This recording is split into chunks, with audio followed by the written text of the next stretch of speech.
ভিডিওটা কেউ ধাক্কা দিও না, গুরুত্বপূর্ণ ভিডিও পুরো দেখে যেও। এই তিনজন মেয়ে আসলে কি স্বামীর সংসার করার জন্য বিয়ে বসেছে, নাকি কাবিনের জন্যে আর স্বামীর স্বর্ণ গয়নার জন্যে? পুরো ভিডিওটা দেখলে বুঝতে পারবে। পরে তোমাদের 1 মিনিট সময় নষ্ট করবো, পরে আগে ভিডিওটা দেখো।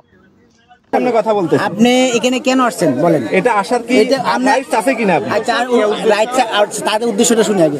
আপনি কেন আসছেন এখানে? আমাকে জজে বলছে যে এখানে আসতে আমার মাথা মারার আনার জন্য।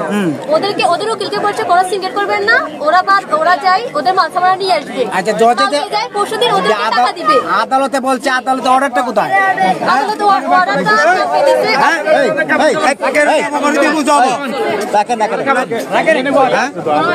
আমাদেরকে দেওয়ার জন্য সকালে আসছে, আমাদেরকে মারি ধরে। আচ্ছা, আপনার কাবিনের টাকা তো কালকে মনে হয় কোর্টে দেওয়া হয়েছে।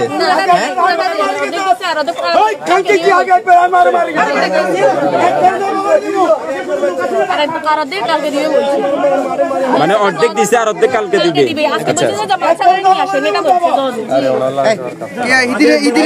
ভাইয়া কি ঘটনা হয়েছে এখানে একটু বলেন তো।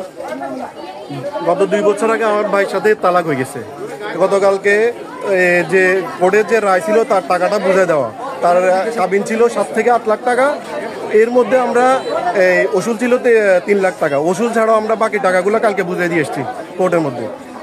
কোর্টে বুঝে দিয়ে এসেছি। ও একটা আবদার রাখছে যে আমি একবার এই বাড়িতে যাবো। আমি সাথে সাথে অবজেকশন দিচ্ছি, না এই বাড়িতে সে আসতে পারবে না। আর যদিও আসে সাথে পুলিশ নিয়ে আসবে বা কোর্ট নিয়ে আসবে, একা সে আসতে পারবে না। কিন্তু সে আজকে আমাদের ঘরের মধ্যে যখন কেউ নাই নিরিবিলি, এই মুহূর্তে আসে সে আমাদের ঘরের মধ্যে হামলা করছে। আমার এই ঘরের মধ্যে মহিলা ছিল, 3 জন একসাথে আসছে। বাকিটা তো দেখছেন, এরা সব। প্রিয় বন্ধুরা, পুরো ভিডিওটা দেখেছো না? এখন তোমরা বলো এদের কি শাস্তি হওয়া উচিত? এরা তো আসলে সংসার করার জন্য বিয়ে বসে নাই। এদের হাতের, তোমরা এদের পুরো ভিডিওটা দেখছো না? এদের হাত, 2 বোনের ভিতরে 2 বোনের হাতের মেহেন্দি দেখতে পারছো? তাদের স্টাইল দেখছো? তাদেরকে স্বামী তো তালাক দিছে মনে হয় না। স্বামী তালাক দিলে তারা অবশ্যই কান্নাকাটি করতো, যেন স্বামী কেন তালাক দিলে এই বিষয়ে কথা বলতো। তাদের ভিতরে আনন্দ আছে দেখা যার। তার মানে তারা বিবাহ বসছে কাবিনের জন্য, টাকার জন্য, ছেলের অর্থ সম্পদ লুট করার জন্য। তো বিবাহ নামক খেলাটা খেলার কি দরকার ছিল? তারা তো যেভাবে অনেক মেয়েরা আছে, আমি সবার কথা বলতেছি না, 10 জন মেয়ে খারাপ, 90 জন মেয়ে ভালো। না হয় পৃথিবী থাকতো না, তাহলে আর স্বামীর সংসার হতো না, ছেলের সন্তান হতো না, ভবিষ্যৎ প্রজন্ম হতো না। 10 জন মেয়ে খারাপ আছে, তাদের মধ্যে এরা 3 জন আছে আমার মনে হয়। তো বিবাহ নামক খেলাটা খেলার কি দরকার ছিল? তারা তো যেভাবে অন্যান্য খারাপ মেয়েরা পয়সা কামায়, রাত্রে পুরুষদের সাথে পয়সা কামায়, ওইভাবে পয়সা কামালে তো আনন্দ পাইতো। আবার সপ্তাহে মাসে যেগুলো কামাইতো, বছরে যেগুলো কামাইতো, এখানে বিবাহ নামক খেলা খেলতে গিয়ে যা পাইছে তার চেয়ে 3 ডাবল পাইতো।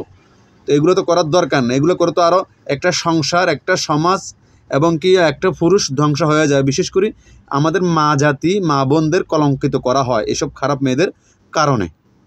যা হোক, এদের শাস্তি কী হওয়া উচিত সবাই মন্তব্য করে যেও, বলে যেও। আমার মতে এদেরকে শাস্তি না দিলে পরবর্তী কেউ যারা বিবাহ নামে খেলা খেলে ধান্দা করে, তারা আবার এগুলো করতে আগ্রহী হবে, ভয় পাইব না। সবসময় আমি মা বোনদের সম্মান করি, কিন্তু কিছু কিছু খারাপ চরিত্রের মেয়ে আছে তারা অবংশের, যাদের কোনো জন্ম পরিচয় নাই সম্ভবত, না হয় এ ধরনের মেয়ে হওয়ার কথা না। স্বামী স্ত্রী খুঁটিনাটি বিষয় নিয়ে ঝগড়া হয়, এগুলো আবার তারা মানিয়ে নেয়। কিন্তু যারা খারাপ মেয়ে তারা আসলে এগুলো মানিয়ে নেয় না, বরঞ্চ আরও কাটা গায়ে লবণে ছিঁড়া দেয়, আগুনে পেট্রোল ডালে, পানি ডালে না। তারা চায় যেন সম্পর্ক বিচ্ছিন্ন হয়ে যায়, টাকাটা নিয়ে নেয়। তাদের প্ল্যান ছিলই হয়তো বা এটা। যাই হোক, তাদেরকে আল্লাহ হেদায়েত দেন।